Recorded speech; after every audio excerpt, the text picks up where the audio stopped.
All right. Hello, everybody. Um, Welcome to the first of our lecture series this semester. And what a way to start. I mean, I have the most amazing honor to introduce Professor Neil Leach this afternoon.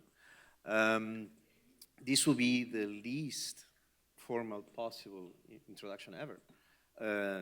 I think that I can play one of Neil Leach's tricks when I say when he introduces somebody, for the most amazing people that he introduces to the lectures that he organizes, say he will be introducing Frank Gehry, he'll be introducing even Zaha Hadid, she were with us. She will say, such and such person needs no introduction. And that when you say that, it has a gravitas. It means that that person is extremely important in the field. It means that that person has made so many important contributions. And in particular, I think one of the strengths of Neil Leach is that he's someone that binds people together and creates culture. A good example of that is his teaching and research platform called Digital Futures. I believe teaching and research is a good definition of it, right? Whereby, through Digital Futures, he engages really with people that are making important contributions to our culture, the culture of design, architecture, and thinking throughout the world. And that in itself is an important accomplishment. I believe I've met Neil in person, he might or might not remember, about 10 years ago, in a conference that organized by Liz Werner and our very own Madeline Gannon. And he was then very much into, and continues to be, into the architecture of the moon. Research that is one of most compelling that he's been doing. And I believe the next time I had the chance to meet Neil in person was when he joined us here at FIU as a professor in 2016, I believe, when he organized a panel on the importance and the influence of 3D printing in architecture when he was writing a journal about that. And so, he apparently doesn't sit still. He's constantly, wherever there is something really, really hot, a topic that is really important and a topic that is hinting at where things might go, you probably will find Neil Leach influencing and allowing other people to sort of move the culture through that topic. So I really don't have much more to say, and that should be a lot, because I think it's an incredible act of generosity to be able to generate these networks of knowledge that are passing through Neil. And in a way, there's a certain energy. When a certain energy passes through us, it's an energy that is feeding back constantly. And I think that as such, to have Neil Leach being a professor at FIU and leading our doctorate program, it's really something for you to consider, how how incredibly honored we are to be able to have him share his knowledge with us this afternoon.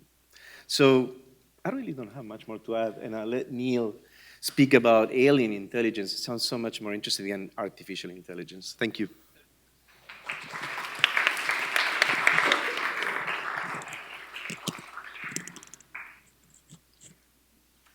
Thanks, Eric.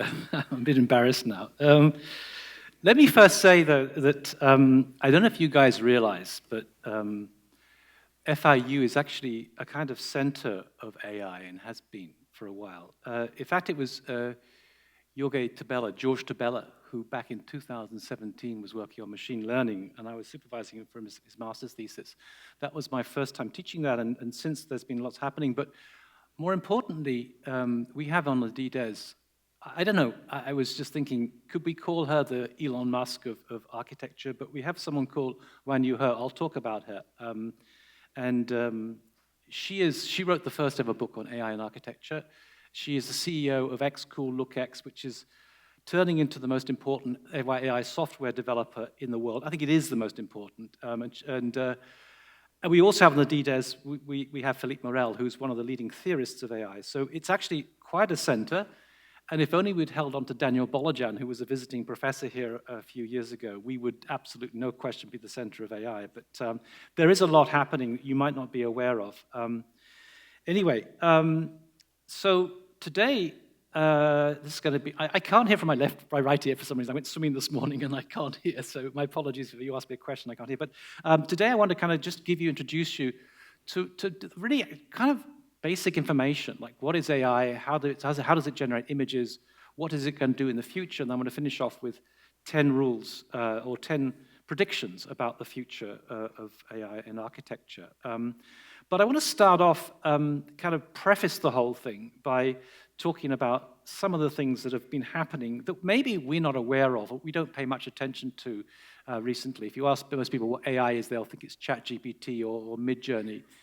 These are applications of AI, and we often don't think about the bigger picture. So I want to sort of say a few words about that. So, and I'm starting off with this image, which came out of Midjourney 5.2. You guys should all be using Midjourney, right? This is absolutely standard. And it comes out as a monolith, and it wasn't intended to be that at all, but you can't control Midjourney. Actually, in the prompt it said house, but we have this monolith, and it kind of reminded me of that amazing scene in probably the greatest ever movie, 2001, A Space Odyssey. And let me just see if I can play. I can't have any sound, it's unfortunate. Okay. Why am I not moving forward? Okay.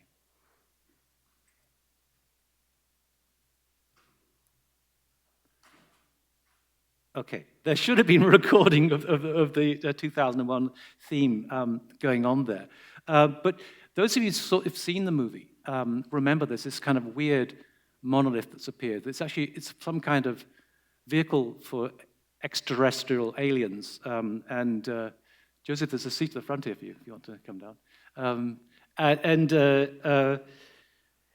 It's a weird scene because you also see these very primitive kind of half ape, half Homo sapiens, our predecessors, and one of them picks up a bone at that point in that movie, and it's the first tool we ever developed. And I want to talk about a tool that possibly could even be our last tool, and also the notion of a kind of what I call alien intelligence. But Stanley Kubrick was the person who, of course, directed 2001: A Space Odyssey, but he was helped by a guy called Arthur C. Clarke, a Brit.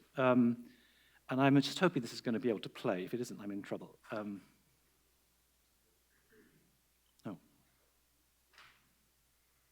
I'm not getting sound here. This is, okay, let me go back.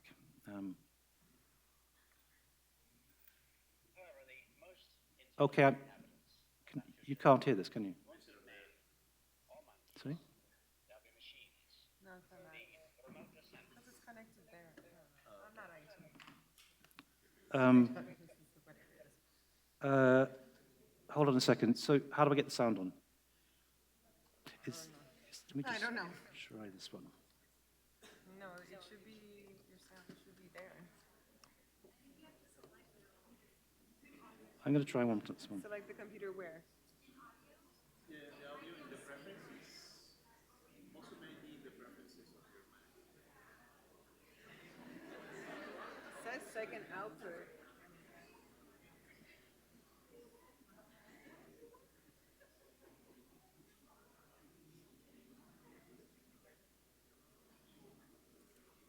It's, okay, it's got the wrong sound on. You should have checked this out beforehand. In the setting app? Because it's connected to his computer. I mean, I can just take this out. Because it's connected to his computer through HDMI. So.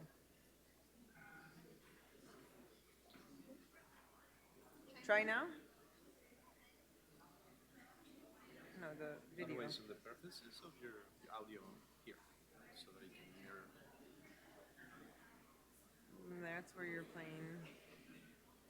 But. Yeah. It's on full there. Hold on.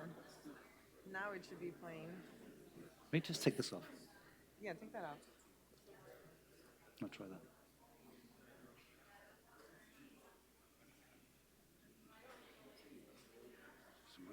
is it not There's working? that guy. Is he press play here? Nothing. Where's it so tiny? No, top here. There? Yeah, that's why. Go up a little bit more. See, it's playing here.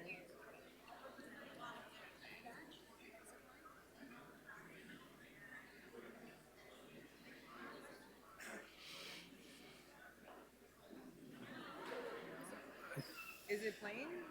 On the yeah, he's talking. This thing is talking. Okay. No, right? Yeah. I suspect it, okay, this is going to be a bit of a problem. Well, do you have your audio? Doing what?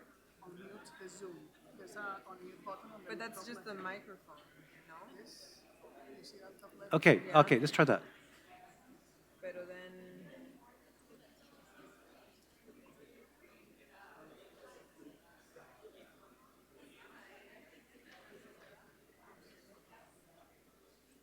Hold on, Neil. Don't touch me.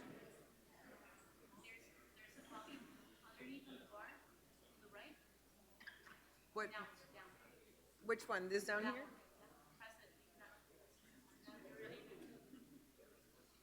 It's just that it's a full screen here, so I have to escape. Hold on. Let's go down here. That one there. That one. Oh, that one.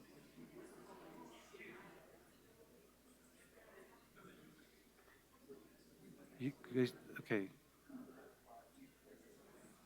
Do we need it on full screen now? Hold on. Here. And then this. I know, but we're just trying to do something. We're testing things out first. When you do full screen, you can't do anything. Okay. So it's not working.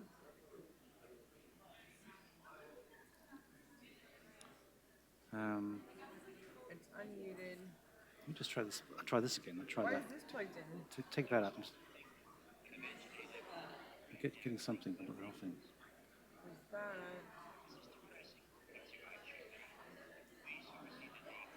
Where's the audio here? No, this is the audio here. Hold on. As a privilege to be stepping stones to higher things. I suspect that organic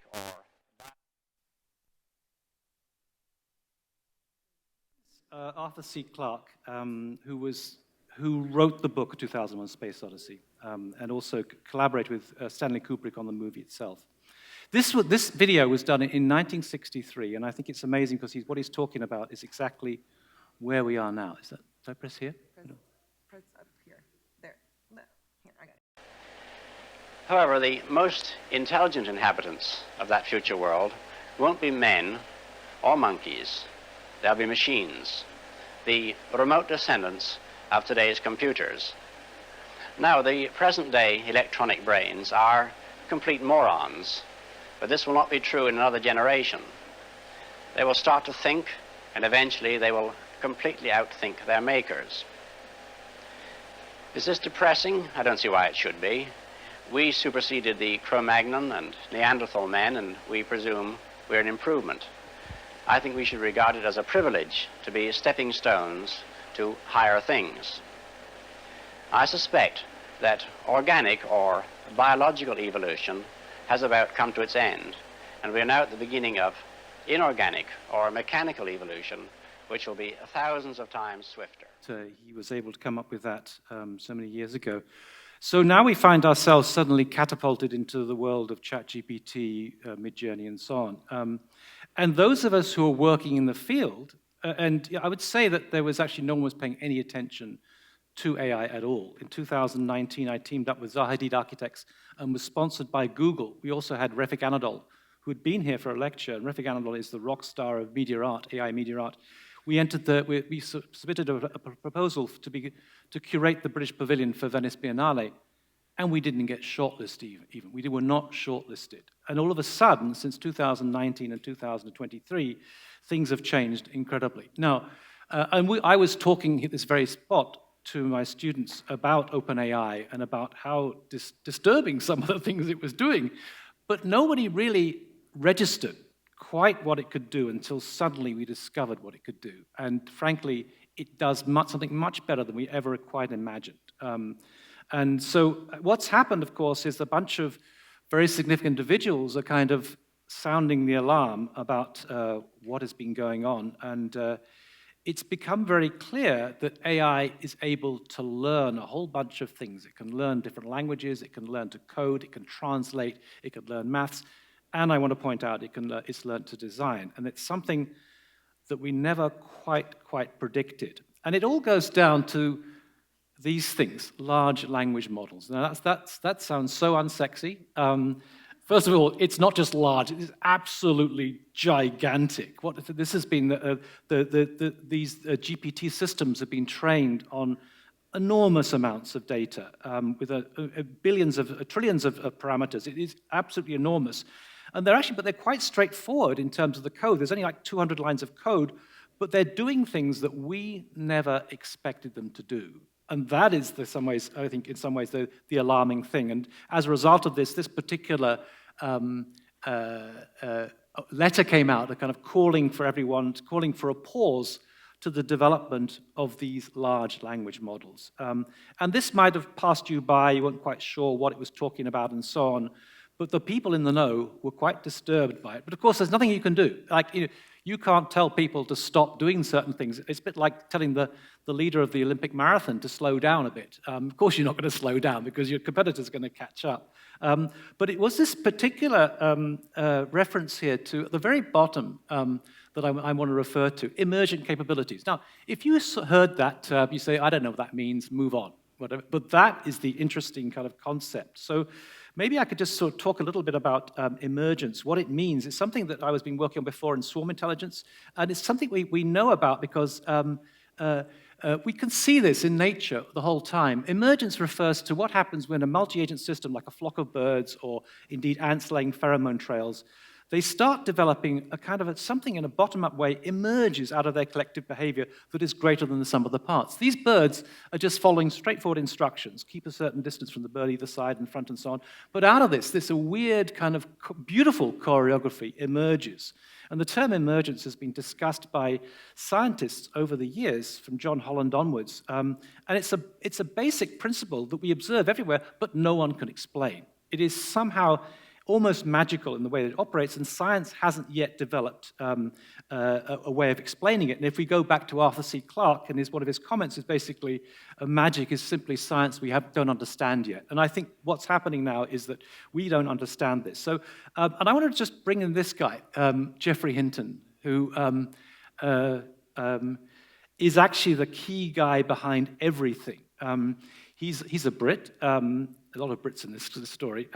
He's the great-great-grandson of George Boole of Boolean geometry fame, and he actually, I found out the other day, he studied architecture for 2 days in Cambridge. He applied to Cambridge, and I think it took him 2 days to move to a different discipline, and thank God he did, because he is the genius who's basically given us these neural networks that are so extraordinary. And he was obsessed because he comes from this very kind of intellectual family, and he was interested in neuroscience and was convinced the way to get to AI was to understand the brain.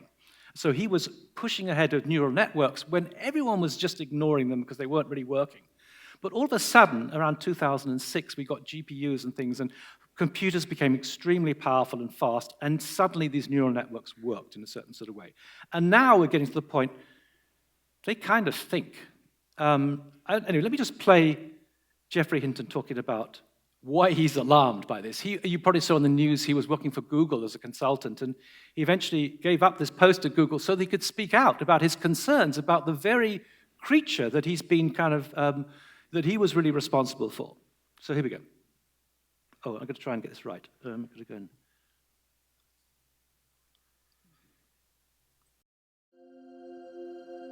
It made me realize that these digital intelligences have something we don't have that makes them much better. When one of them knows something, it can tell all the others. That's what we don't have with people. So imagine you had 10,000 people, and imagine if when one person learned something, everybody knew it. You could learn a lot more stuff, right? Right. And that's why things like ChatGPT knows like 10,000 times as much as any one person. It's because when you train it, there's lots of different copies looking at different bits of the data and learning stuff, and they can all combine what they learn instantly with a bandwidth of like trillions of bits. So can they think?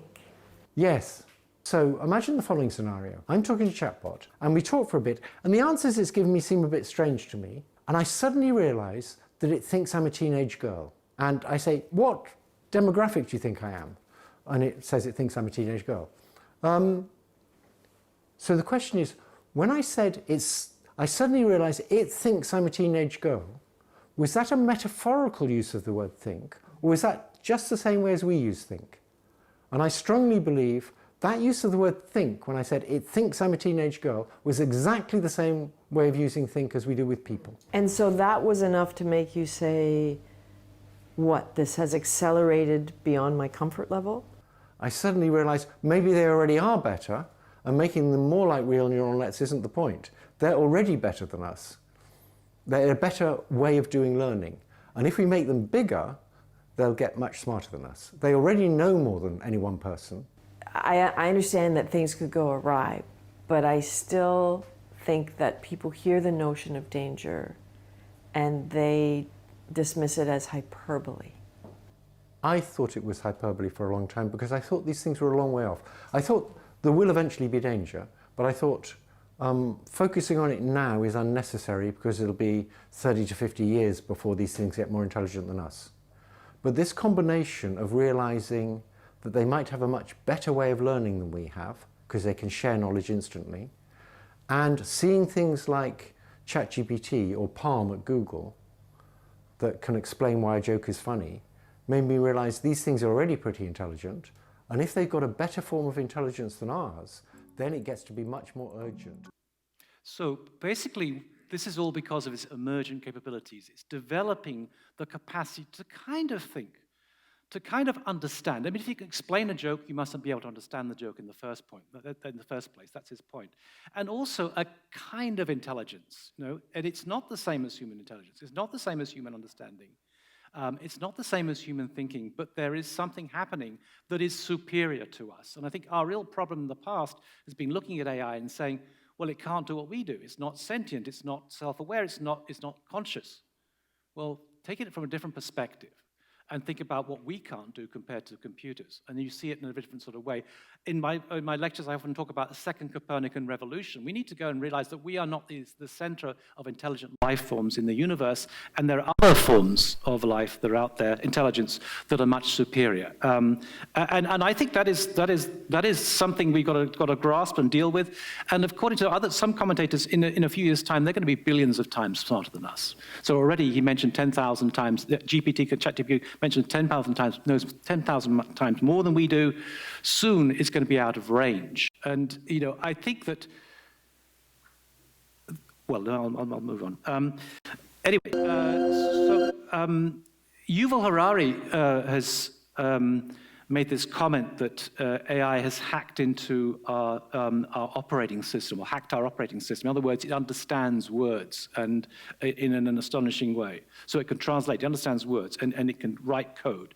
I also would claim that it's learned how to design. And I say this for a particular reason. This is just one of the, if you do a Midjourney, you guys can do this kind of thing, right? And it takes about 3 minutes. Right? And you look at this landscape here. Now, I didn't say anything in the prompt, except contemporary modernist house in the Austrian Alps. It has laid that out, every single tree and whatever, totally convincingly. I don't know whether Roberta would think that, but certainly in terms of landscape, it's done this. And it's also kind of got a sense of composition, how things go together. And it's done that basically because there's so many billions of examples it draws upon, and it's able to learn the rules of how these things operate. And so, you know, it does it for us. You know, or this one, for example, I just asked for a kitchen.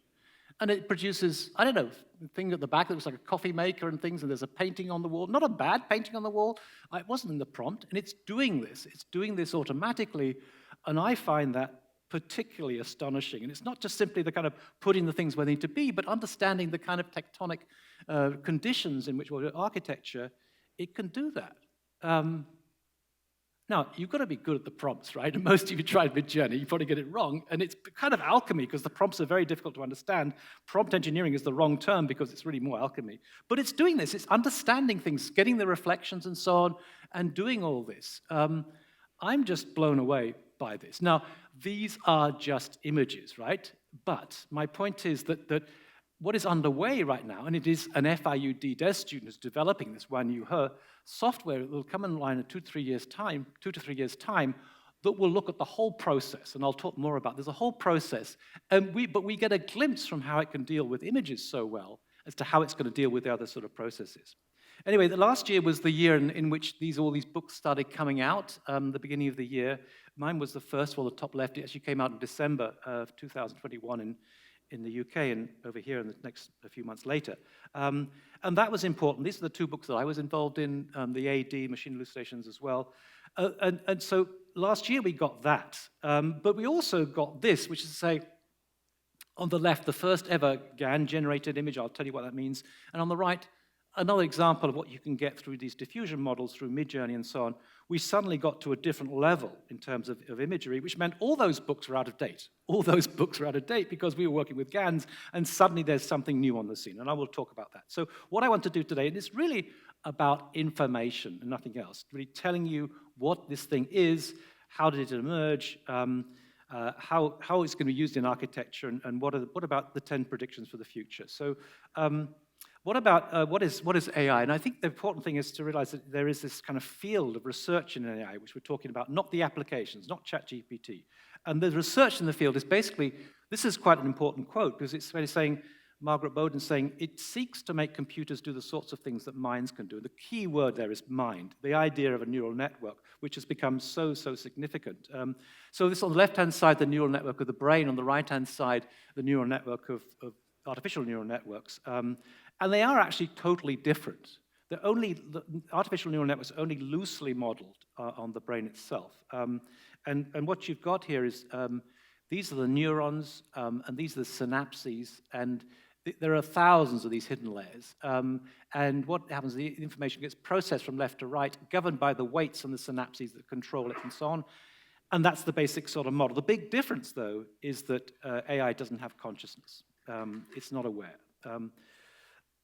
So these days, if you ask people, they will think of something like Sophia the robot as being an example of AI. But this is, in the industry, they totally despise Sophia. This is a kind of complete con. You haven't got to be a humanoid robot to be able to do this kind of stuff. So there's, and then from Excalibur, you get sort of humans playing as robots. But really, the reality is AI's got nothing to do with humanoid robots. It's all about code. It's software. It's very sophisticated software, but it's software nonetheless. But as such, it's invisible. We can't actually see it. It's not there. So in the office of the future, we are going to be surrounded by AI. In fact, we already are, but we're not going to be surrounded by humanoid robots. What we have, of course, are these AIs on our phones. It's what's filtering out our spam on our email. It's what's finishing off our sentences on Gmail. It's what's recognizing our friends on Facebook. It's what's allowing us to order Ubers, and so on and so on and so on. It's everywhere around us. Because it's invisible, we don't necessarily see it. So this is a quote from my book. It is as though the Earth has been invaded by an invisible, super-intelligent alien species. So how did it all emerge? Well, it was this guy, Alan Turing, another Brit, who was the first person who conceptualized the notion of some kind of computers and intelligence. But this was before the term itself wasn't developed until after actually Turing died. He tragically committed suicide. In 1956 in Dartmouth College, some of the smartest brains came together for a kind of workshop where they were planning to solve the basic problems in 2 years. And it was there that the term was coined by this guy you can see down here, John McCarthy. And they chose the term artificial intelligence. He said he was never very happy with the term, but he had to call it something. And for sure, I think the danger is that it's not artificial, it's synthetic maybe, but it's certainly not artificial. And intelligence only invites you to anthropomorphize it and think it in human terms. But it is, I think, a form of alien intelligence, but it's intelligence nonetheless. On the bottom right, 50 years later, in 2006, the The survivors, as it were, of that first meeting got back together. You can see Marvin Minsky in the center from MIT Media Lab.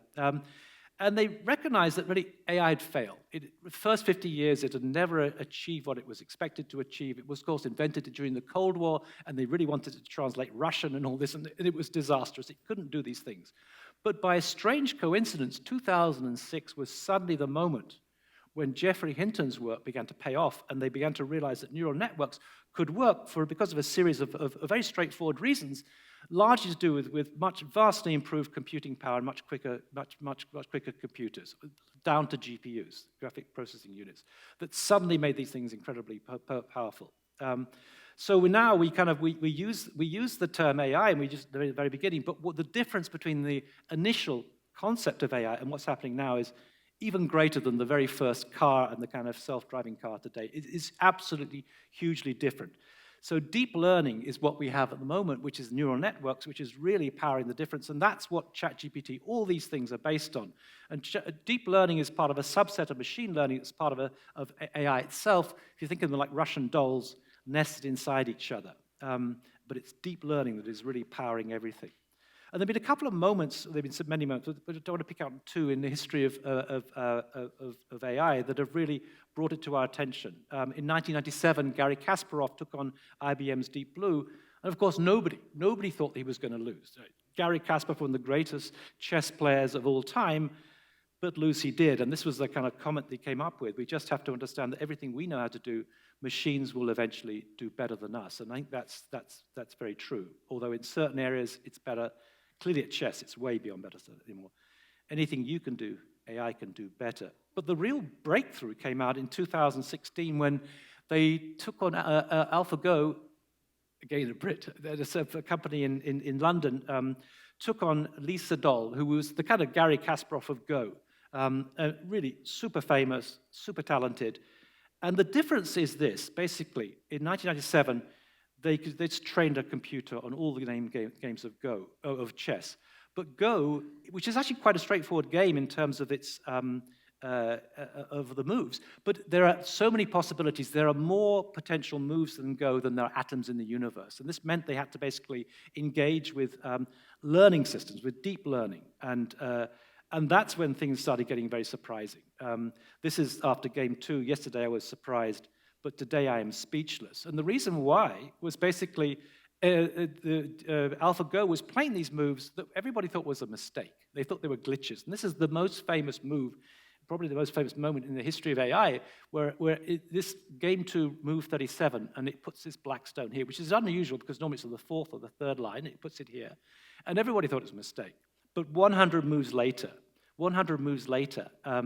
it connected up with this, and it won the match. And so let me just see if I can play the Google commentators, and it's going to be a question of getting it right. From the Google team was talking about is this kind of evaluation value? That's a very surprising move. I thought it was a mistake. Yeah, it was no mistake. The Google. And so the issue is not simply that it was operating at a level that it showed us what creativity was. And this is a comment from Lisa Dole. AlphaGo showed us that moves humans may have thought are creative were actually conventional. But the problem is it was doing things we couldn't even understand. Now, if you've got a dog, you know that a dog can smell or hear much greater range than you can. Well, this is what's happening. I mean, AI is so beyond us, it's probably going to look down at us and think we're just dumb creatures. But it's operating this kind of level. And what's interesting in architecture also, in some of these softwares that they've been using, they're discovering exactly the same thing. It does things that are totally counterintuitive. No architect would have thought about them, but then nonetheless, they're absolutely genius kind of moves. So we got a glimpse there, and this this moment was in terms of the history of AI. It was the moment when the Go playing nations suddenly got a wake up call, and we don't play Go, so we didn't wake up. But China suddenly started developing as a result of this match, and President Xi gave this speech saying they were trying to overtake America by the year 2030, and they're well on their way. They're extremely good. So anyway. How does it use in architecture? So I'm going to just show you what the moment when I think the biggest breakthrough for Geoffrey Hinton, when people started paying attention to what he was doing, was this, when there was a competition in 2012 to see how you could recognize an image. Now, of course, we've got this, it's standard, right? Everyone's got facial recognition on their phones these days, but it was really quite an advance of those days. How do you recognize this? And they discovered, or Geoffrey Hinton's team came with neural networks, and they were much better, much more successful, much more reliable than anything else. And all of a sudden, everyone thinks, okay, we've got to go and follow this and do neural networks. So what happens? You take the pixels from the bird, and it gets kind of processed through different sort of layers until eventually it comes up with the idea that it's a bird. Never 100% sure. It's always 99% sure, but it's pretty close. And that was amazing. But what the real holy grail for AI scientists was to go the opposite, to hallucinate, to generate, to produce an image. And what they discovered is actually if you invert the network, in other words, you go from, instead of from left to right, you go from right to left, you can start off with a bird, and you can synthesize an image of a bird. And that led to this kind of weird, these kind of images called deep dream, where this is a neural network that's been trained on, looks like dogs and, I don't know, serpents and oil lamps or something. And this was incredible, but it was kind of trippy because the information about where things should be positioned had been lost in the process, so you get all this kind of mess. But nonetheless, this was quite a breakthrough and led to the first ever exhibition on AI-generated art in 2018. But it was this guy, Ian Goodfellow, who was studying in Canada, who discovered a technique that was much better called generative adversarial networks. And this is what really led to the breakthrough in terms of image generation. And what happens with generative adversarial network, there are two separate networks competing each other. There's a generator, which just produces images out of random noise, and a discriminator that judges them. It's a bit like, think of a kind of someone doing a fake Van Gogh, and then there's a critic saying, that's not good enough, that's not good enough. And eventually what happens is that the discriminator trains the generator until it produces really good images. Anyway, so what that produced was this kind of thing, which really was pretty remarkable at the time. These are all fake images, fake faces. And if you go to a site called This Person Does Not Exist, you will find there are countless. You can do every time you refresh your browser, you get these new images. And it wasn't long before architects were doing the same thing. This is when you heard this is our DDEST candidates. You start producing buildings that are like this. They're just 2D. They look 3D, but they're just 2D images. But this was learning from all that kind of system. But the first person to actually produce something using a GAN was actually Refik Anadol, who came and gave a lecture here 2019. And he started inputting all the work of Zaha Hadid into this computer to see what you would hallucinate. And this is a very laborious process. It takes ages to load up all this information. You've got to know your software as well. It's not so straightforward. We were working with Daniel Bolojan here, and he was helping. But most people, it was tricky. But nonetheless, you eventually can produce something in this kind of latent spacewalk that picks up on some of the features, and eventually we get something coming out of the computer that actually begins to look pretty much like what Zaha might have designed herself. Even though she's no longer with us, we nonetheless can kind of hallucinate possible other images that kind of are similar to that. So this was, in a way, in a moment, we're going to see that first image just coming out of the computer screen. This was really the next breakthrough as well, realizing we could do this. And in the studios here, we're working with GANs for a few years on that thing. So here we go.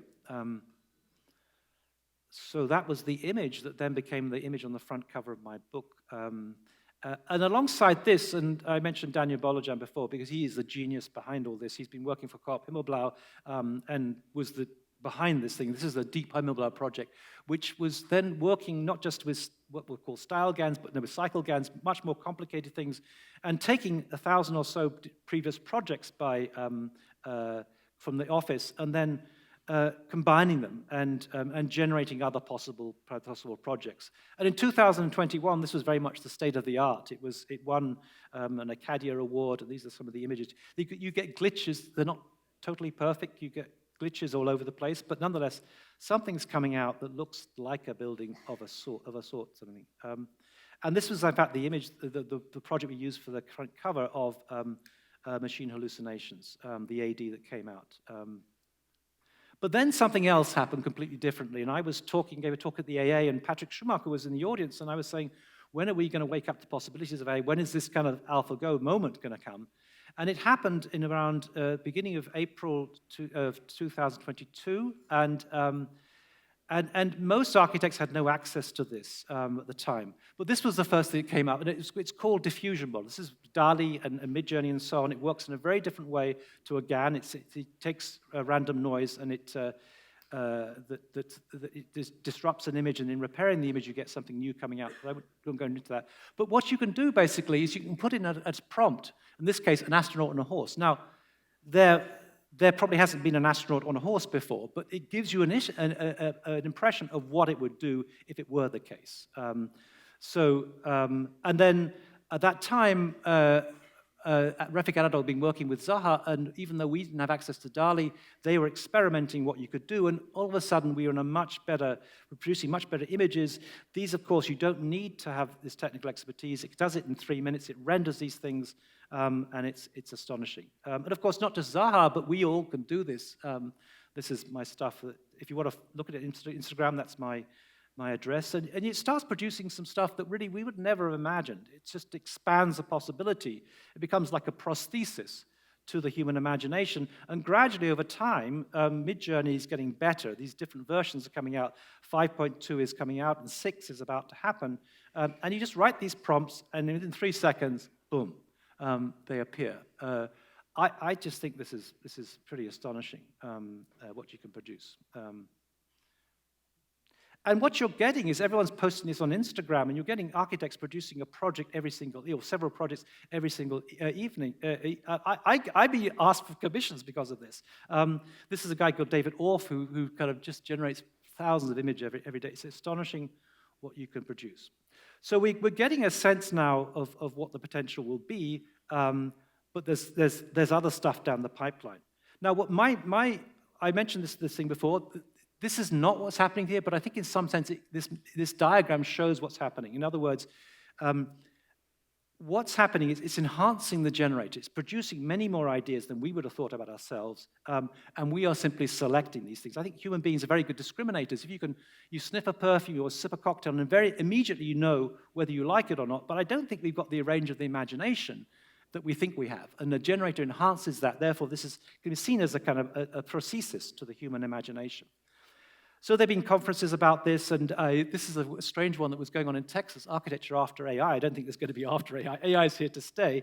And we're getting also some much more sophisticated work coming out. This is Daniel Bolojan again, who's been looking at how you can you can work not just with images, but with parameters, so that what's been generated, you can actually get a relationship between east, west, north, south facade, between interior and exterior, and it's beginning to get something much closer to an actual building. But then there are these companies. Spacemaker's been bought by Autodesk. It's now called Forma, and XCool, LookX, this is Wan Yu He, where they're doing this kind of, they've been exploring how this is going to work in the office and producing software that's not available yet. It will be available in 2 or 3 years' time, where you can start sort of, you can go much more than just straightforward images. So this is a project that Wan Yu, they won a competition. There were 200 architects in it, and they used AI, and they won this competition. You can see how these blocks here on the right-hand side have been broken down. This is a kind of wind comfort thing, and it's a kind of form of topological optimization. And eventually, what emerges are kind of more kind of Gehry-like forms as it begins to sort of position it, and you get this coming out. And not only that, but it also can be used to things like sort of calculating the kind of. They have these panels, triangular sort of panels, and they produced like 2,000 initially, and they managed to kind of break it down to about 200 using a guy from Gehry Technologies. But using AI, they were able to break it down to just 12 different components. So all of a sudden, we've got something very new happening.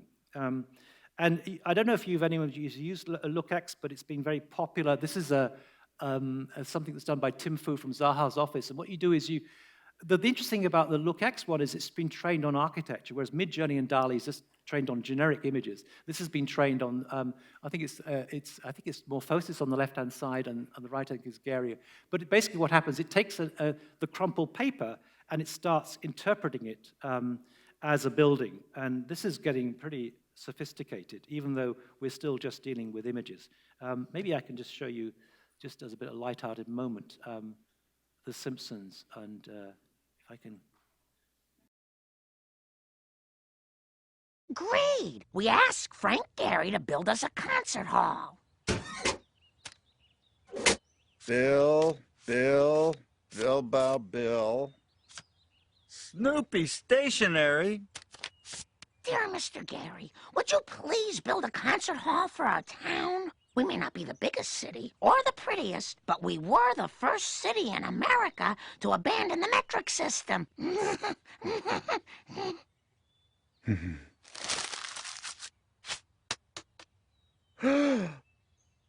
Frank Gehry, you're a genius. Behold, the new Springfield. So, and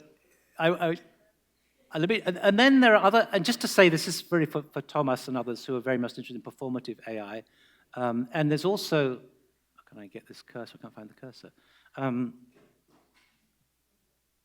on. Oh, just a minute.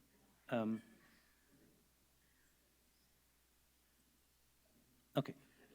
There's also, this is Amoeba, there are a number of structural AI software packages. Autodesk also have one as well. But actually, this is not terribly advanced. This is kind of topological optimization, but still, it can be used to sort of look at the structural performance. And I think this is going to be the most important thing in the end, is be able to sort of develop a system that, not just images, but actually looking at the performance of the building in many different sort of ways. So this is Amoeba, and then actually Theodoros Galanis is also on the, he's kind of not been active for a while, but he's also on the DDES, and he wrote this software for infrared, which is dealing with thermal comfort, environmental control systems for AI. So that's another reason why FIU has been quite significant.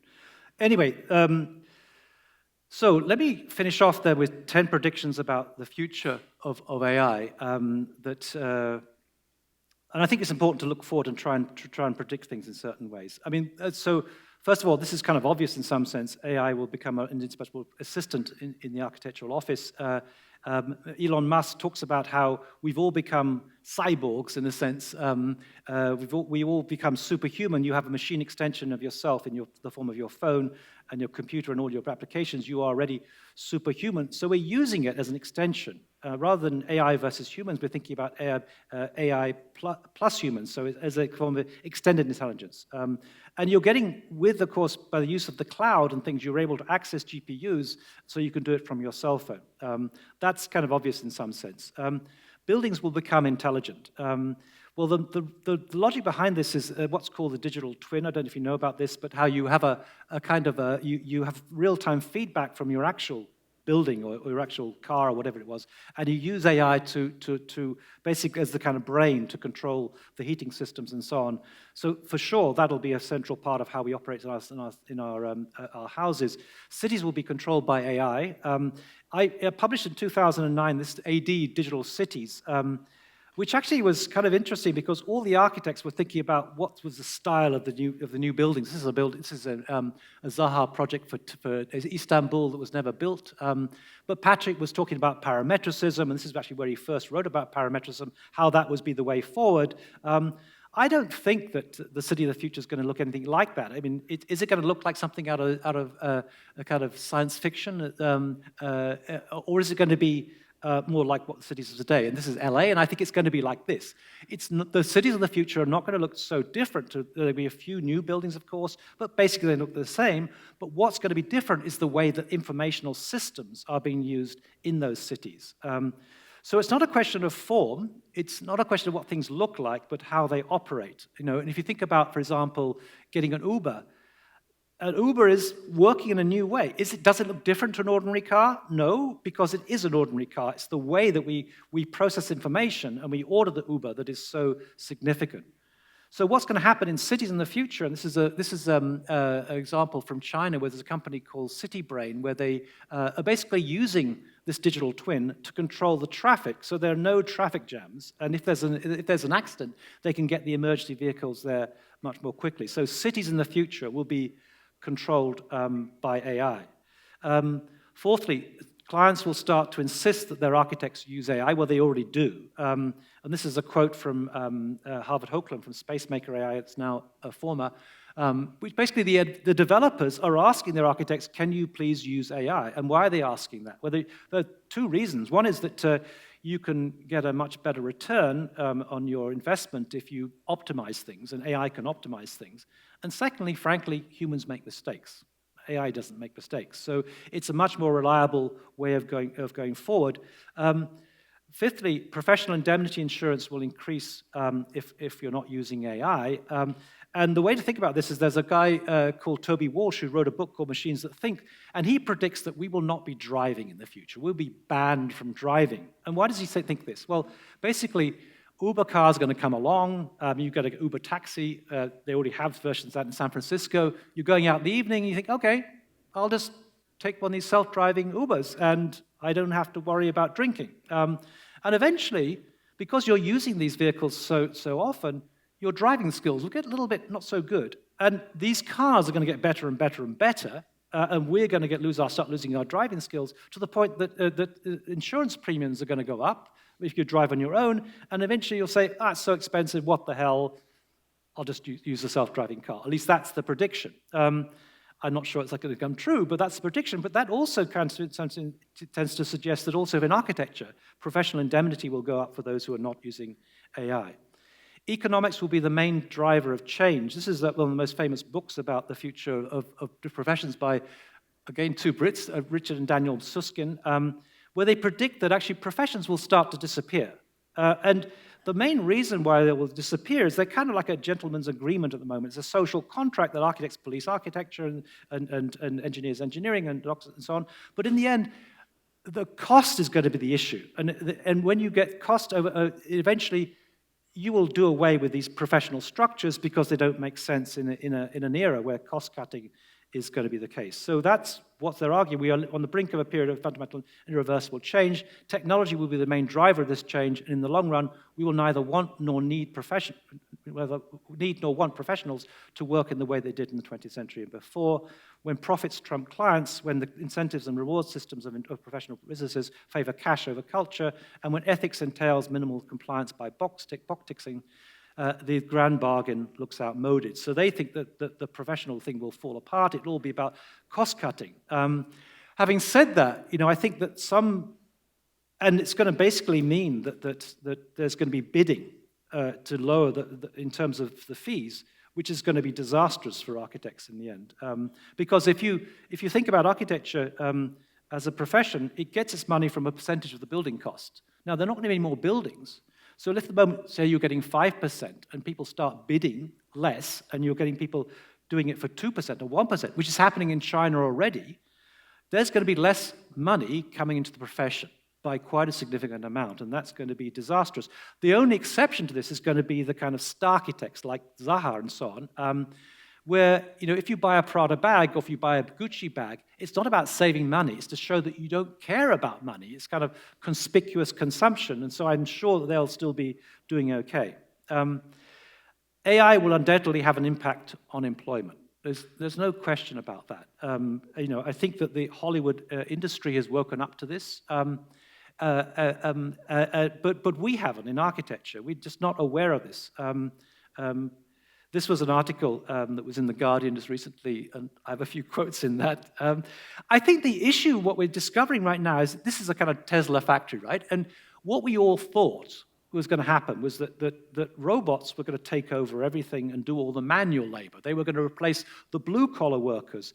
But actually, robots are not so sophisticated. If you put a pile of Lego bricks on a table and ask a robotic arm to pick it up and stack it up into a building, it actually struggles to do that. We're still struggling to get motility to robotic arms, but AI has been racing ahead. And I'd always thought, basically, if things get bad in architecture, you can go into computer science and do AI yourself. But the point is, AI has learned how to code.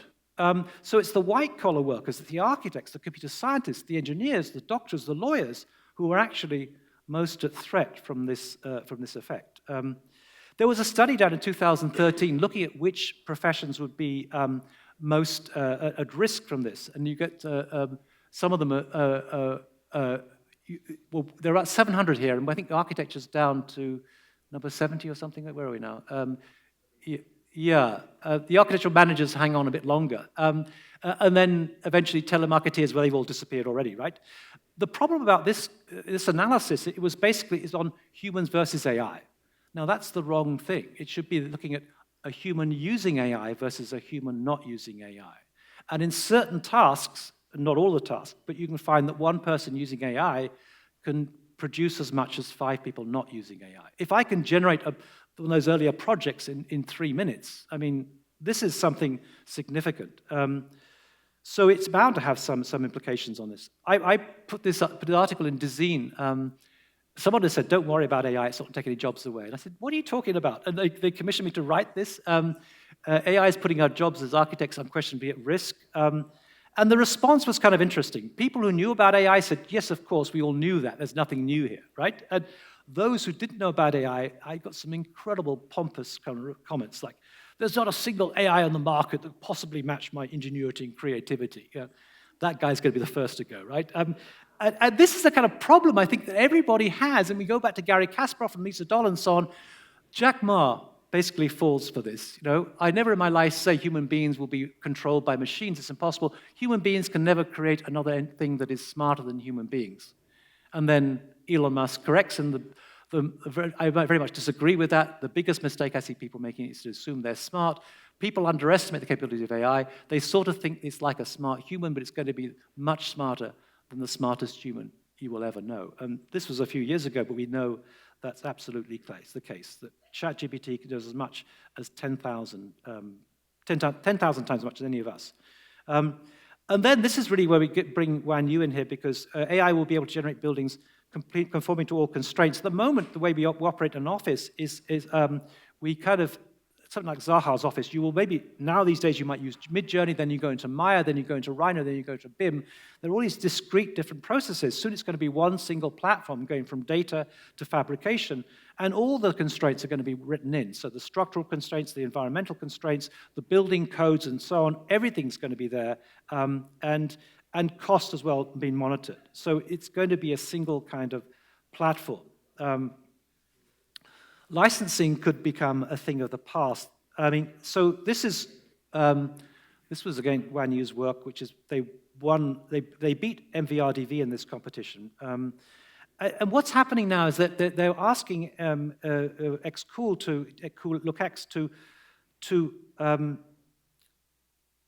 to use AI to judge competitions. Well, if you use AI to judge competitions, then you can use AI to enter competitions, obviously, and they're doing that already. But what it then begins to suggest is that once you've got these constraints written into it, in the end, the building should conform to all the constraints. So the old-fashioned notion we have of kind of submitting planning proposals and someone looking at this and you go along as an architect, say, I'm an architect, here's my proposal. I think it'll all be done by data in the future. In fact, we wouldn't need to actually have them approved because they should already be conforming to all those constraints. So that begins to sort of kind of suggest that maybe some of the sort of techniques that we've had in the past or the traditions might disappear. This is ChatGPT with some comments on this. We won't read it out. As AI becomes more sophisticated, it will undoubtedly continue to disrupt the architectural profession, leading to a future where the role of licensed architects may be drastically reduced, if not altogether eliminated. The question now is not whether AI will have an impact on architecture, the architecture industry, but rather how architects can adapt and integrate this technology into their work to stay relevant in a changing landscape. And then finally, the final prediction that AI will be able to design a building completely autonomously. Wouldn't that be amazing? Wouldn't that be incredible? It was just like, at the moment it can't, But you know how Spotify knows your music taste. You know how the bots on the news can give you the news you want. You know how Amazon can recommend you books that you want, and so on. It'll soon be able to understand exactly what we like in terms of architecture and do something totally to fit our needs. That seems kind of obvious. In fact, if I were to sort of, but there's a danger in that. On the left-hand side, the self-driving car, and then and Lisa Doll. The self-driving car, the problem is that once you've got a car that self-drives, you don't need a driver. Once you've got an AI system that can produce buildings completely autonomously, potentially you don't need an architect. And Lisa Doll on the right-hand side, in 2019, so in 2016, he was thrashed by AlphaGo. In 2019, he gave up the game of Go on the basis that AI was an entity that could not be defeated. So this is a chat GPT again. Okay. In the near future, architects may become a thing of the past. AI is quickly advancing to a point where it can generate the design of a building completely autonomously. This could spell the end of the profession as we know it, raising questions of what future holds for architecture in a world of AI-generated buildings. Architects who choose to ignore AI will be left behind and ultimately forgotten as the industry evolves and advances. Therefore, it is imperative that architects pay attention to AI and its potential to revolutionize architecture, or they risk sleepwalking into oblivion. So this is my advice. What we need to design right now is not another building, but the very future of our profession. We need to be recognized that there are things out there that are coming online fairly soon that really will cause us to rethink everything that we do. Now, those who do adapt will be okay. Those who don't adapt will struggle. I was studying at Cambridge, and we had a professor there who forbade us to use computers in the studio. The smart ones would use computers, then do these kind of fuzzy they would draw over them and to make it look like it was human drawn. And those who didn't use computers ended up being unemployable because you need to know computers. So just a couple of kind of comments. One, if you want to find out about this Digital Futures, there's this platform that I was responsible for setting up, and you can go online, and there's a whole library of YouTube sessions. And this was one we had earlier this year, where there are a series of tutorials, and you need to basically there are about a handful of people around the world who really know what's going on. So the only way you can disseminate that is have a kind of global platform, which is precisely what we're trying to do, and it's all for free. So you can find this online, and just follow Digital Futures on Instagram. Bavleen here is one of our team on Digital Futures. So let me finish off with from another movie, Hitchhiker's Guide to the Galaxy. I don't know if you know this one, Douglas Adams. Don't panic. Or as we sometimes say in the UK, keep calm and carry on. But I think the point is this: we need to be aware of what is happening. Now, I'm not sure what the solution is, but when you're dealing with a problem, once you recognize a problem as a problem, it becomes a different kind of problem, one that you can deal with. So this is a kind of like a warning call that we need to, as a profession, need to be alert to this. Hollywood already is, but as far as I'm concerned, most architects are a bit like ostriches with their head in the sand. We need to be aware that these things are changing. And my point about AI is that AI is absolutely fascinating. It is incredible what it's doing. It is amazing. It's not that it's evil, because it doesn't kind of think and have bad thoughts, but it is it's so capable. That's what makes it terrifying. It is terrifyingly capable. We need to be aware of it. So I'll leave it at that. My apologies for the technical glitches earlier on.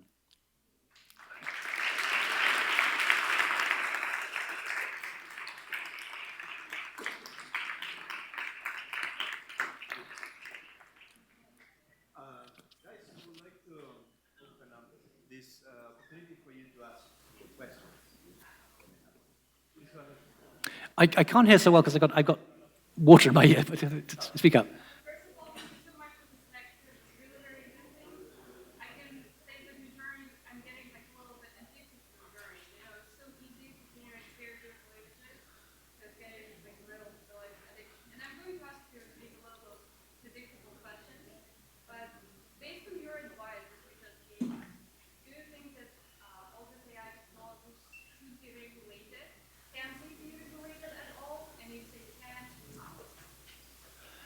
Yeah, I mean, ideally, yes, but if we can't stop Putin from invading Ukraine, how can we stop Putin from using AI? I mean, just to say one thing, Putin recognized early on about what AI could do.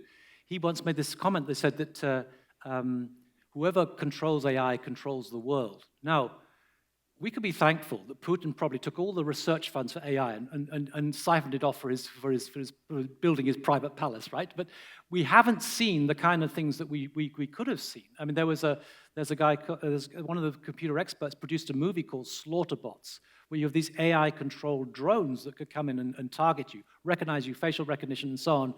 That's what he was worried about. We haven't seen that in Ukraine just yet. But how do you control these things? It's almost impossible to do that, unfortunately. I mean, yeah. Oh, I see. Привет, привет.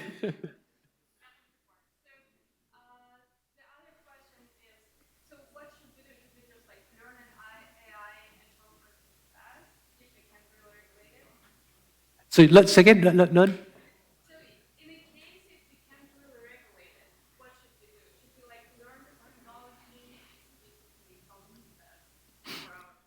I'm not sure what the answer to that question is. I just don't think that it's, it's so easy to regulate. I mean, you know what that letter was all about, that trying to regulate these things. And it's maybe too late. The cat is out of the bag. Yeah. Thank you.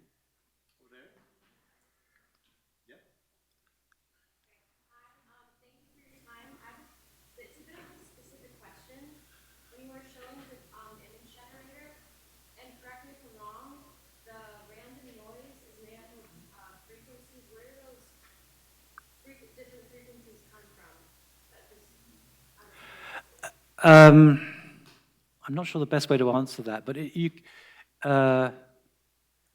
doesn't matter where it comes from. It's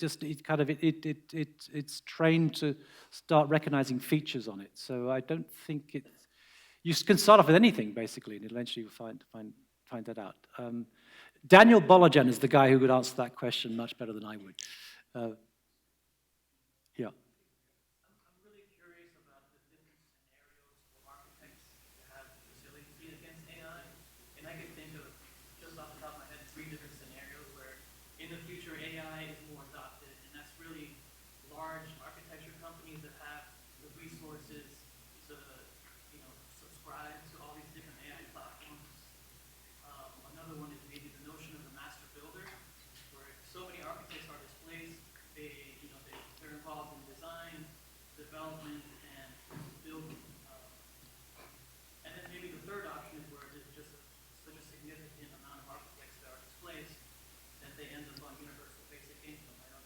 Yeah, yeah. No, well, there are a lot of questions in that, right? Okay, so first of all, I gave a talk in Nashville earlier this year to the AIA Large Firms Roundtable, which are the 60 biggest practices, Big and Gensler and KPF and all those kind of guys. And I was expecting them to be kind of skeptical, but they were nodding their heads the whole time. And I think these guys are alert to all these kind of questions. It is going to impact them. I guess, I don't know, I think so you've got large firms, you've got medium-sized firms, you've got small firms, and you've got the architects, right? The small firms can do a hell of a lot now. An individual firm could design, an individual person could design a city, so I think they will benefit from that. The architects, I think, are a different category, they'll be fine. But I think the real challenge is the fact that is that if it gets to the point, and I'm pretty sure the Suskins are correct, that people will start outbidding each other and say, I can do this much more cheaply. That's the real danger, because the pot of money coming into the profession is going to disappear, and it's happening in China. In China, the building fees are 1 to 2%, and nobody's interested in architecture anymore because there's no money in that. Which means, I mean, you can just about survive if you're a commercial company where you just stack it up and copy what you did before. But if you're trying to be experimental, like Rem Koolhaas or Zaha, whatever else, it doesn't make sense. It's just whatever. But universal basic income is probably the answer, frankly. I don't know how it's going to work in the States because of this suspicion of socialism. But, I think the only way forward ultimately is to be able to tax they're going to make lots more profit, these tech firms, and to try and find ways of distributing it. But it is going to be, there's going to be some social unrest. Already there is a techlash, as they call it. People are kind of Luddite. I can see people burning down Google offices, for example. No, it's going to, and as soon as people start losing their jobs, it's going to be a social issue. I mean, the curious thing was that Obama recognized this years ago, was talking about this, and I think Andrew Ng was also campaigning on that thing. But people just they don't recognize it until it hits them, and then they find out. But it's going to be that. Yeah. I mean, AI is, I should just say, is good and bad. And I was working on this thing, and I decided to turn my book I was working on into two different books. One with a white cover, which is the kind of the angel, right? The good side of it. And one with the black cover, the dark side, the Black Mirror episode side of things. And in my course, the theory course, probably something on the course, one of the first assignments to do a Black Mirror episode about AI. We got some great results just at yeah. Yeah. Thanks again. I saw you mention a few strategies for resiliency against, just like job loss, outdatedness. So like other than, differentiating your business or just different ways in social like repair, what are just some like practical things that we like as individuals can learn right now, like softwares? Yeah. Yeah, I mean, people are marketing themselves and saying, listen, I know this. And clients, I gave a talk in Australia, and these guys were saying that the client, wants them. Can you use AI? So that's a way of just, you can pick up on these tools and learn about them, and that will get you more clients. Well, I would say the one that everyone's talking about is LookX, because that is the version that you produced, right? And it's trained on architecture, as opposed to generic. I mean, Midjourney and DALL-E are just generic things. But that one is going to be. She launched, I think, about 3 or 4 weeks ago, and they got 20,000 users already. So it's really taking off. So I would say that's the one to get into for sure. Just, I mean, a comment. One of the kind of silver lining, I would say, is that if you think about it, the real problem that architects have right now is that the developers will make all the money, and we just kind of get a small fraction of something, right? But actually, if you think about what AI can do, we could become developers. We don't do it now because we think, well, how the hell we do it? But you could just go to ChatGPT and tell them, give me the first 6 steps to becoming a developer. And in the end, I think what is AI going to do in the future? It's basically going to do a spell check, but everything they're going to check on. They're going to be fact-checking things and so on. So you could enter into some domain you know little about, and you potentially would be protected by that kind of area. So I think those who are really imaginative will seize that possibility to try and do it. But you've got to be alert to this and see how things happen. But yeah, no, the world gets worse because I'm getting commissions now, and I'm just a bloody theorist, right? And people see my Instagram things and try and commission me. But so you've got to be smart. This guy at the back, yeah.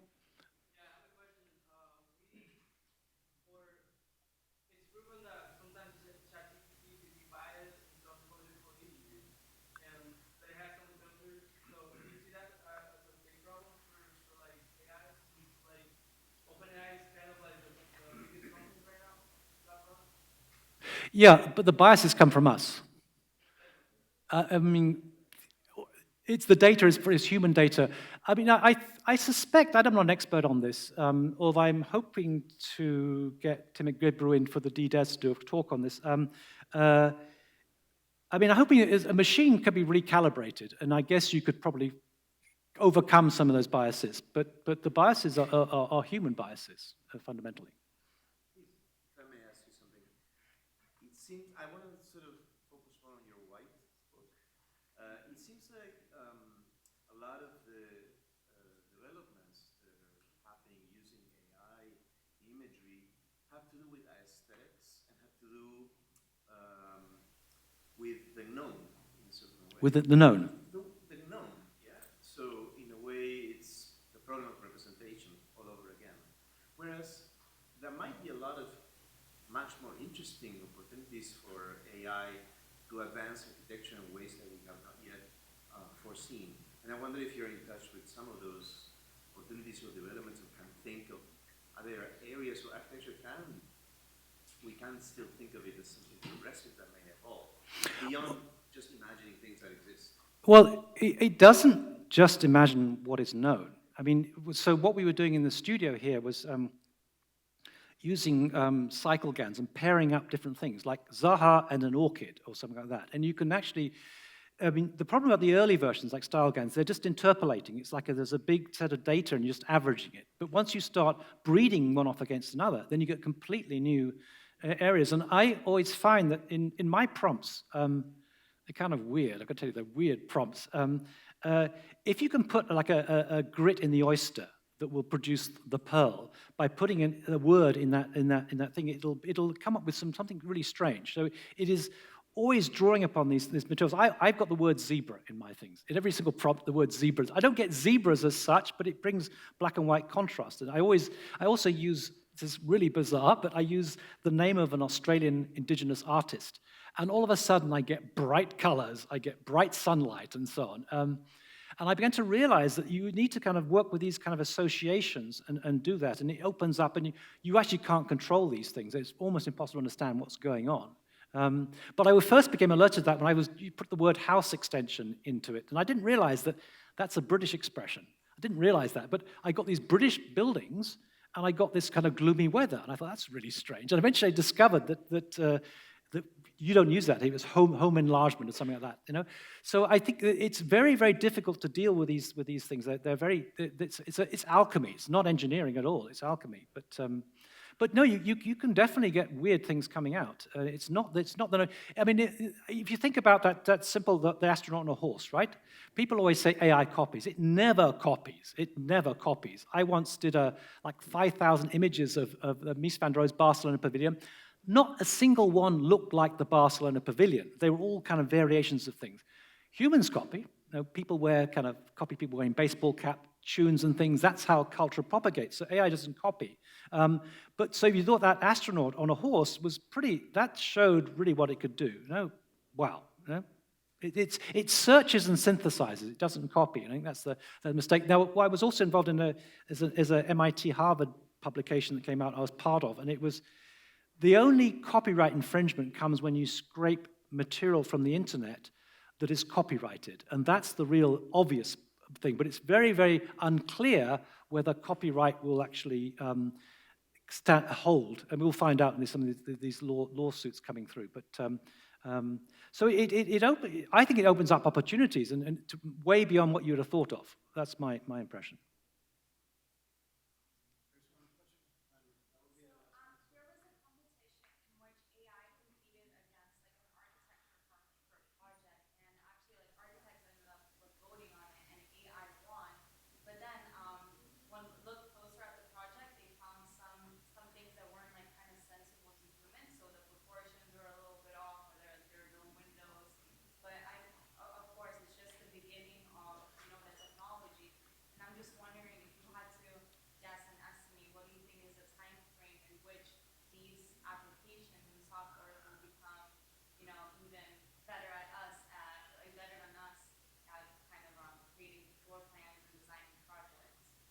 That's a great question. I mean, time is the real issue. So on the one hand, there's something called Moore's law, which is basically the idea that technology speeds ahead. You know? And there was an industrialist called Gordon Moore who back in the 60s noticed on a circuit board the number of transistors would double every 2 years and the price would come down by half. So it's exponential. In other words, we're not doing 1, 2, 3, 4. We're talking about 1, 2, 4, 8, 16. And that's really what's happening. And I think we get exponential. And Ray Kurzweil applied it to all technology. And it doesn't strictly hold true, but things are speeding up. And for sure, that's the case. So the question is ultimately when. So the other thing is that nobody really knows what's being done right now. Because it's all got non-disclosure agreements and so on, but I know because I know Wan Yu. I know what she's working on. I know what's going to come out in 2 to 3 years' time, and that's really it's going to totally transform things, because the whole process of design, it's not going to be just images. It's going to be, the whole process is going to be completely changed. So I would say that's the time to look to 2 to 3 years' time, and it's going to be there. But then it's going to get better and better and better. If you think that Midjourney's just reached its first birthday, it's literally just reached its first birthday. You know, it's astonishing how far we've come in that time, and it's going to speed up. 1 year from now, goodness knows what it's going to do. Yeah, but the time is the absolute important question. Absolutely. Yeah.